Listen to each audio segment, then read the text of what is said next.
본문은 모압에 대한 경고이자 멸망에 대해 이야기하고 있습니다. 이제 15장에서 멸망이 선포되었고요.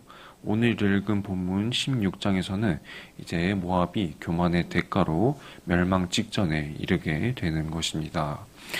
그런데 1절부터 5절까지는 모압 사람들에게 이제 시온산의 통치자들에게 어린 양을 예물로 드릴 것을 말하고 있습니다.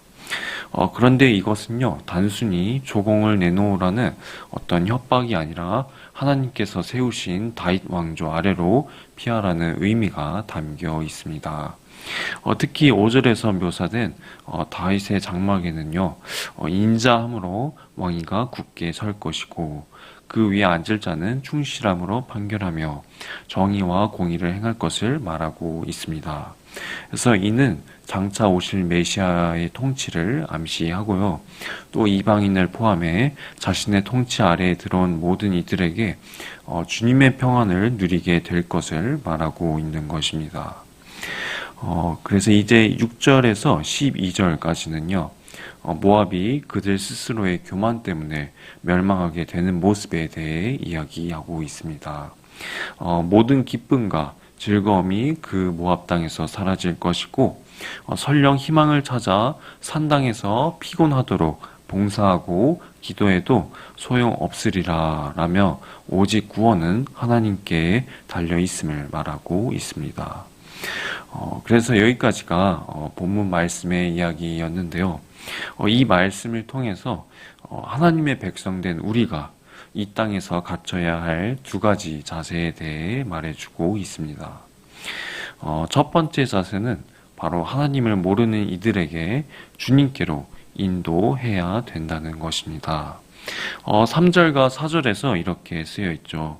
쫓겨난 자를 숨겨주며 또 도망한 자들을 발각되게 하지 말며. 주님께서는요, 죄를 자시하지 않고 반드시 멸하시는 분이십니다. 그래서 교만한 모압을 멸망시키기로 선포하시지만은요, 그렇다고 해서 그들이 멸망당하게 내버려 두시는 것이 아니라 그 멸망에서 벗어나 자신에게로 오라고 말씀하시죠. 이렇듯 하나님의 통치 아래에 있는 것이 진정한 평안과 기쁨을 누리는 방법이라고 믿는 우리에게는요, 보금자리에서 흩어진 새끼새와 같은 그러한 이들, 모압 사람과 같은 사람들을 주님께로 인도해야 할 복음 전파의 사명이 있는 것입니다. 그래서 오신 메시아이신 예수님께서 그런 모압 족속과 같은 이방인을 사랑하고 또 긍휼히 여기셨듯이 우리도 주님을 모르는 내 이웃을 사랑하고 또 그들과 우리를 구별짓고 외면하는 것이 아니라 복음을 전함으로써 주님 안에 있는 것이 얼마나 큰 기쁨이 있는지 전해야 된다는 것이죠. 오늘 우리의 삶에서도요, 예수님을 믿지 않는 이웃과 또 친구들과 가족들이 있습니다. 그들에게 있어서 오늘 우리의 태도는 어떠했는지 돌아보게 됩니다.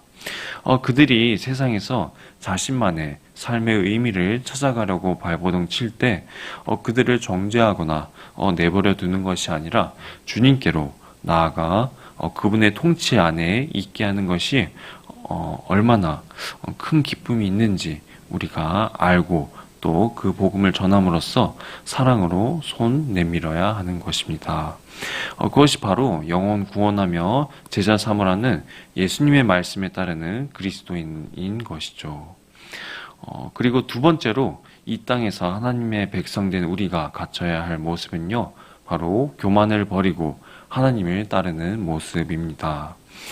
당시 모압이 행했던 교만의 죄란 단순히 잘난 척하는 행동이 아니라요, 자신들이 하나님 없이도 잘 살아갈 수 있으리라 생각하던 모습이었습니다.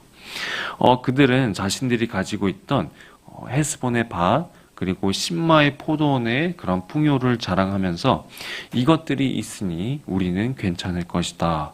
우리는 번영할 것이다. 그렇게 확신하면서 하나님을 거부했었죠. 이런 모압에게 주님께서는 그들이 가진 것을 황폐하게 하시고 그 교만을 꺾으시는 것입니다. 그리고 그 모압 사람들이 그럼에도 불구하고 하나님께로 돌아가는 것이 아니라 우상의 산당에 봉사하고 기도하는 모습을 보이는 등 잘못된 방법으로 자신만의 방법으로 스스로를 회복시키려고 하고 있는 것이죠. 참 어리석은 모습입니다. 그런데 오늘 보이는 이 모압 사람들의 모습에서 우리의 모습 또한 발견하게 됩니다. 우리도요, 주님을 믿는다. 입술로 증거함에도 불구하고 내가 가진 것을 더 의지하고 신뢰하는 우리 모습을 보게 되죠. 그리고 고통이 찾아왔을 때 주님께 엎드리며 의탁하는 모습보다는 나의 방법으로 지금의 문제를 해결하려는 모습들을 보이게 되죠. 물론 그런 모습 자체가 나쁘다는 것은 아닙니다. 하지만 나의 삶의 방식에 하나님을 신뢰함이 없고 또 하나님께 묻고 기도하는 과정이 없다면 그것은 믿음의 삶이라기보다는 내가 하나님 없이 살아갈 수 있다는 교만의 모습일 수도 있다는 것입니다. 그러므로 이번 새벽 말씀 앞에 우리의 모습을 비춰볼 때 교만한 모압의 모습이 내게는 없는지 돌아보기를 원합니다. 하나님을 의지하기보다 세상을 나의 피난처로 생각하는지 또 고통 가운데 내가 무엇을 찾는지 돌아보시기를 원합니다. 하나님께서는요, 교만한 모압을 심판하셨지만 겸손히 주님께 피하는 자에게는 그분의 통치 아래에서 평안을 누릴 수 있는 은혜를 베푸시는 분이신 줄 믿습니다. 오늘도 우리의 삶에서 의지했던 그 세상 것들을 내려놓고 오직 예수님만이 나의 피난처요 또 나의 소망 되심을 고백하며 복음을 전할 수 있는 저와 여러분들 되시길 이 시간 주님의 이름으로 소망드립니다.